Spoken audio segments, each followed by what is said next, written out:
तुम्हारी गलती की वजह से मुझे डांट खाना पड़ा। तुम्हारे पापा को बिजली का बिल जमा करने के लिए लाइन पे खड़ा रहना पड़ता था। तुम्हारे घर आने से पहले मुझे 2 बार सोचना पड़ा। क्या आपको अपनी गर्लफ्रेंड को इम्प्रेस करने के लिए सही समय का इंतजार करना पड़ता था? जी हाँ साथियों, आज के इस वीडियो लेसन में जानेंगे हम कि आज से पहले आपको कौन सा काम करना पड़ता था और ऐसे सेंटेंस को हम इंग्लिश में किस प्रकार से बोलते हैं। आपके इन्फॉर्मेशन के रिगार्डिंग बता दूं कि इस प्रकार के सेंटेंस को बोलने के लिए जनरली हमको हेड टू की रिक्वायरमेंट पड़ती है। यदि मैं स्ट्रक्चर की बात करूं, subject plus head two plus verb का फर्स्ट फॉर्म प्लस ऑब्जेक्ट। हमेशा याद रखिएगा, हेड टू के बाद आपको वर्ब का फर्स्ट फॉर्म लगाना है। सपोज एग्जाम्पल के माध्यम से हम समझने की कोशिश करते हैं। कल मुझे खाना बनाना पड़ा। Yesterday I had to cook food. मेरे भाई को स्कूल जाना पड़ा। My brother had to go to school. मेरी मम्मी को पैसे कमाना पड़ा। My mother had to earn money. आपके घर आने से पहले मुझे 2 बार सोचना पड़ा। I had to think twice before coming to your home. आपके पापा को ऑफिस जाना पड़ा। Your father had to go to office. बच्चों को अंग्रेजी सीखनी पड़ी। Student had to learn English. आपको बहुत सारे सेंटेंस इंग्लिश में बनाने पड़े।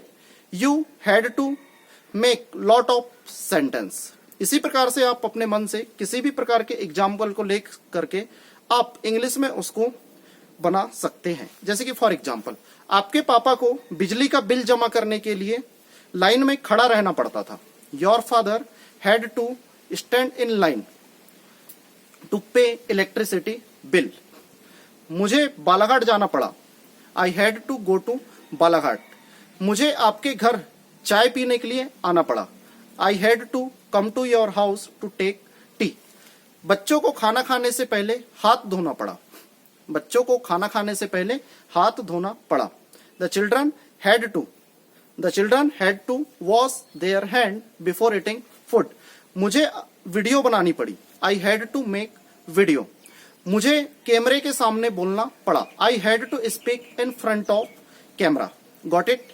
तो जब भी आपको काम कोई भी करना पड़ा था आपके पास्ट में, तो आप हैड टू लगा करके उसके स्ट्रक्चर का फॉर्मेशन कर देंगे। जैसे कि फॉर एग्जांपल, मेरे शिक्षक को क्लास लेनी पड़ी। My teacher had to take class. Got it? उसी प्रकार से अनामिका को मंच में भाषण देना पड़ा। Anamika had to deliver speech on the stage. प्रधानमंत्री को जनता को संबोधित करना पड़ा।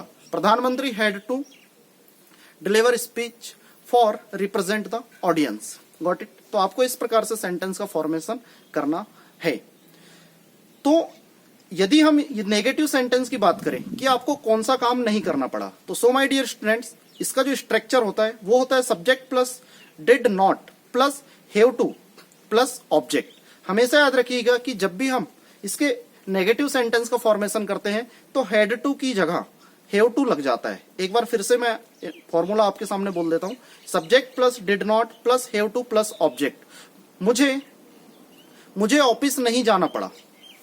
मुझे ऑफिस नहीं जाना पड़ा। I didn't have to go to office. मुझे अपनी कॉपी में नहीं लिखना पड़ा। I didn't have to write on my notebook. मुझे व्हाइट बोर्ड का यूज नहीं करना पड़ा। I didn't have to use white board. Got it? तो आपके पास्ट में आपको जो जो काम करना पड़ा था और जो काम नहीं करना पड़ा था, तो आप इस प्रकार से सेंटेंस का फॉर्मेशन कर सकते हैं। जैसे कि फॉर एग्जांपल, मोहित को ड्राइंग नहीं बनाना पड़ा। Mohit didn't have to make a drawing. Sheetal को नाचना नहीं पड़ा। Sheetal didn't have to dance. Got it? उसी प्रकार से गरीबों को, डॉक्टर को हॉस्पिटल नहीं जाना पड़ा। Doctor didn't have to go to hospital. मुझे पैसे दान में नहीं देने पड़े। I didn't have to donate money for poor. मुझे अपनी कॉपी में लिखना पड़ता था। यदि पॉजिटिव सेंटेंस की बात करेंगे, पढ़ता था, पास्ट की बात कर रहा हूं, तो क्या हो जाएगा? I had to write on my notebook. मुझे ये फूल तोड़ना पड़ा। I had to plug the flower. मुझे पौधे लगाने पड़े। पढ़ते थे तो I had to plant. Got it? मुझे पौधों को पानी देना पड़ा। I had to give water to plant. मुझे आपसे फोन पर बात करनी पड़ी। I had to call to you by cell phone. मुझे नया सेल फोन खरीदना पड़ा। I had to buy a new cell phone. मुझे कहीं नहीं जाना पड़ा। I didn't have to go anywhere. मुझे सुबह जल्दी नहीं उठना पड़ा। I didn't have to wake up early in the morning. मुझे सुबह जल्दी उठने के लिए अलार्म लगाना पड़ता था। या मुझे सुबह उठने के बाद एक्सरसाइज करने जाना पड़ा। ठीक है, तो आपके मन में इस प्रकार से जो भी सेंटेंस आते हैं तो आप इस प्रकार से इसका फॉर्मेशन करेंगे। चलिए 2-4 एग्जांपल और देखते हैं और कहानी को अपन यहां पर खत्म करते हैं। Got it. चलिए जैसे कि फॉर एग्जांपल, मुझे बच्चों को गणित पढ़ाना पड़ा। I had to teach mathematics to children या स्टूडेंट। मुझे आपको ज्यादा नहीं समझाना पड़ा। I didn't have to do understand. Got it. मेरे चाचा को आपके घर आना पड़ा। My uncle had to come to your home. प्रधानमंत्री को अमेरिका की यात्रा करनी पड़ी। The prime minister had to travelling to America. Got it. तो आपको इस प्रकार से सेंटेंस का फॉर्मेशन करना पड़ेगा। चलिए, आई होप आपको इस वीडियो लेसन के माध्यम से थोड़ा बहुत जानकारी मिली होगी। आपसे जल्दी मिलेंगे एक नई वीडियो के साथ। तब तक के लिए thank you. Have a nice day.